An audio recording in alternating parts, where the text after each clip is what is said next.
महानुभावों, सिद्धि,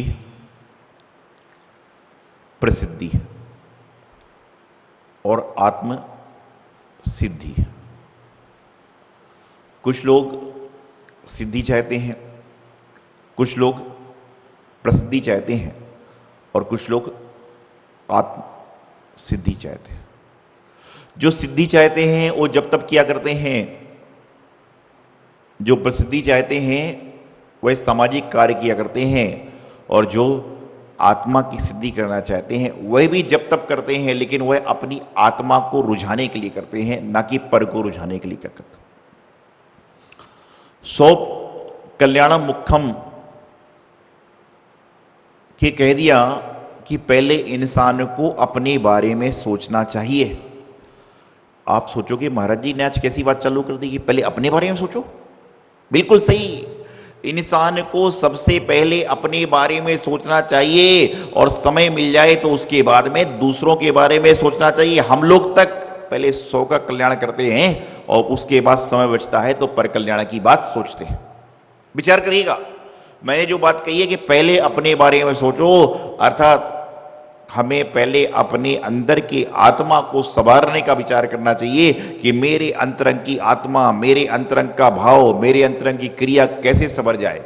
फिर उसके बाद में दूसरे को संवारने का प्रयास कीजिए। मतलब ये नहीं कि कल से आप क्या करो कि अपने बारे में सोचो, मतलब दूसरों के बारे में शुभ चीज की बात नहीं करना हो कि खाना खिलाते हो खिलाना चालू करिए, जो पिला रहे हो पिलाने का काम करिए, अन्य सारी क्रियाओं को करिए, लेकिन क्या है कि इस तरह के कार्य को मत करिए जो आपके कर्म को दूषित करे। क्योंकि आपने सुना भी होगा, एक भजन की लाइन में आता है, जिंदगी एक किराए का घर है, एक ना एक दिन बदलना पड़ेगा। जिंदगी एक किराए का घर है, एक ना एक दिन बदलना पड़ेगा। जो हम मकान में रह रहे हैं, जो दुकान में रह रहे हैं, जो समाज में रह रहे हैं, ये सब क्या है? एक किराए का घर है, इसे एक ना एक दिन बदलना पड़ेगा। कि आप बोलो कि महाराज जी मेरा खुद का है, दादा के जमाने से मेरा है। भाई किराए का घर मतलब आज आपको ये जीवन जो है, आज इस पर्याय में है, कल उस पर्याय में है, परसों उस पर्याय में। भगवान महावीर स्वामी अर्धचक्री हुए, भील की पर्याय में हुए, राजा नंदन बने, मनुष्य बने, ब्राह्मण बने, कितनी सारी पर्यायों पाने के बाद में वह तीर्थंकर की पर्याय में पहुंचे। तो इसी प्रकार से अभी तो हम लोग तीर्थंकरों के भक्त भी नहीं बन पा रहे, हम लोग तीर्थंकरों के पाद मूल में बैठने का प्रयास भी नहीं कर पा रहे, हम लोग तीर्थंकरों के बारे में जानने का प्रयास कर ही नहीं पा रहे। तो मैं आपको बताना चाहता हूं कि जिंदगी एक किराए का घर है, इसे एक ना एक दिन बदलना पड़ेगा। जिस तरह से आप ट्रेन में सफर करते हो, प्लेन में सफर करते हो, प्लेन में आपकी बिजनेस क्लास की टिकट है, लेकिन उसके बाद में भी आपको क्या मालूम रहता है कि ये सीट मेरी नहीं है।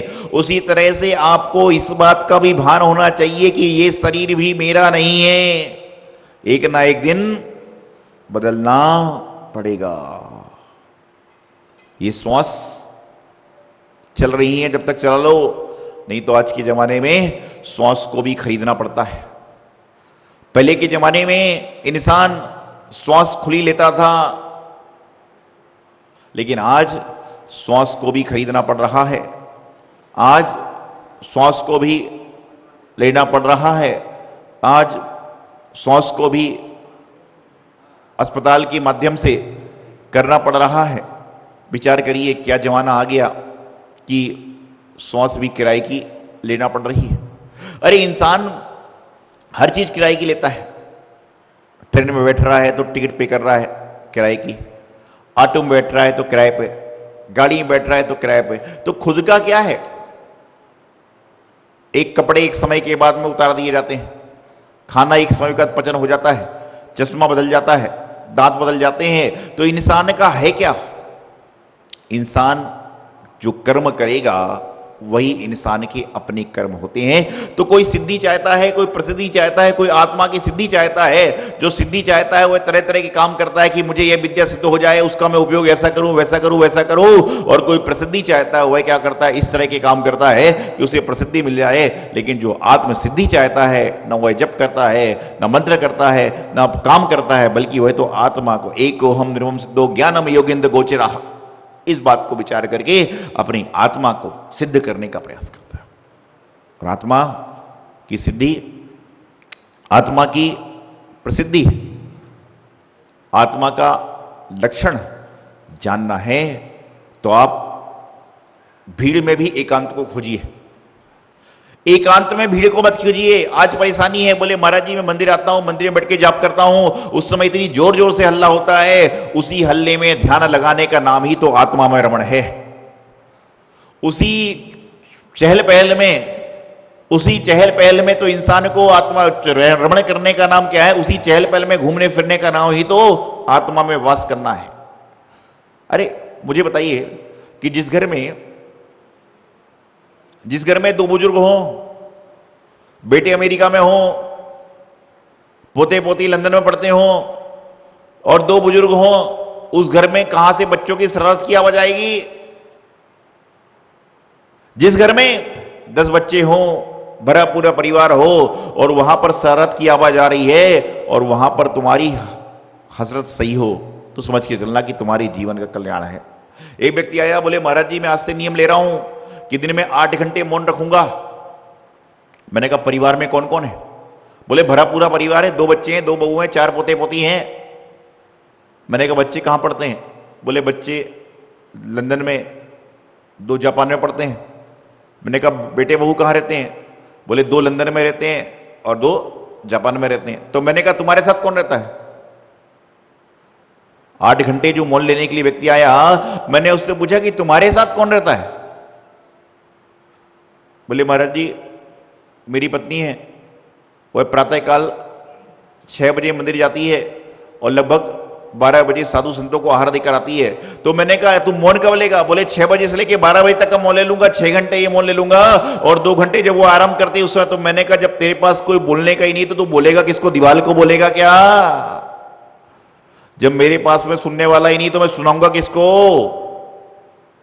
सिद्धि ऐसे नहीं मिलेगी। सिद्धि कैसे मिल जाएगी, प्रसिद्धि कैसे मिल जाएगी? लेकिन आत्मा की सिद्धि उस व्यक्ति को होगी। मैं ये नहीं कहता कि आपने कितनी किताब पढ़ ली, कितनी जाप कर ली, कितना काम कर लिया, बल्कि मैं इतनी बात जरूर कहूंगा कि आत्मा की प्रसिद्धि चाहिए है तो आपको क्या करना पड़ेगा? आत्मा की सिद्धि चाहिए है तो भीड़ में भी एकांत को खोज लेना, वही आत्मा की सिद्धि हो जाएगी। और एकांत में भी भीड़ को खोज रहा है तो आत्मा की सिद्धि नहीं हो सकती।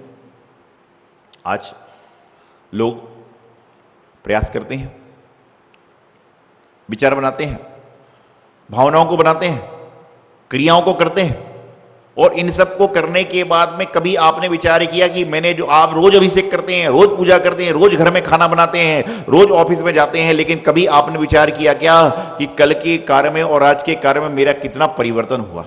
आप शाम को जब इस बात का चिंतन करोगे तो लगेगा कि अभिषेक करते समय मैंने ये काम ऐसा किया, इसको मुझे ऐसा नहीं करना चाहिए। कब होगा? जब आप एकांत में बैठकर, भीड़ में बैठकर अपनी आत्मा में रमण करने का प्रयास करोगे, अपनी आत्मा में वास करने का प्रयास करोगे तो ये सब चीजें आपके मगज में आएंगी। लेकिन वर्तमान में हम तो क्या करते हैं? चावल लेकर आते हो आप लोग घर से, डिब्बी में लाते हो, कागज चलते, यहां किस में निकालते हो? चावल जब घर से लेकर आते हो मंदिर में तो श्री जी के सामने चढ़ाते हो तो कैसे भर के चढ़ाते हो? कैसे भर के चढ़ाते हो? अरे चावल चढ़ाते कि नहीं चढ़ाते हैं? कैसे चढ़ाते हैं? क्या कहते हैं इसको? नहीं, इसको कहते क्या है? इसको क्या कहते हैं? मुट्ठी। मुट्ठी, हाँ मुट्ठी। क्या होता है? कहते हैं भगवान जी मैं तो आ गया आपके चरणों में और दे मुट्ठी और ले छुट्टी। क्या है? ये मुट्ठी ली और ली छुट्टी की, मुट्ठी भर के चावल चढ़ा दी और अर्घम नृपामति स्वाहा। ये तो पता है कि मेरे पीछे कौन खड़ा था, लेकिन ये पता नहीं कि मूल नायक भगवान के सामने कौन सी प्रतिमा थी।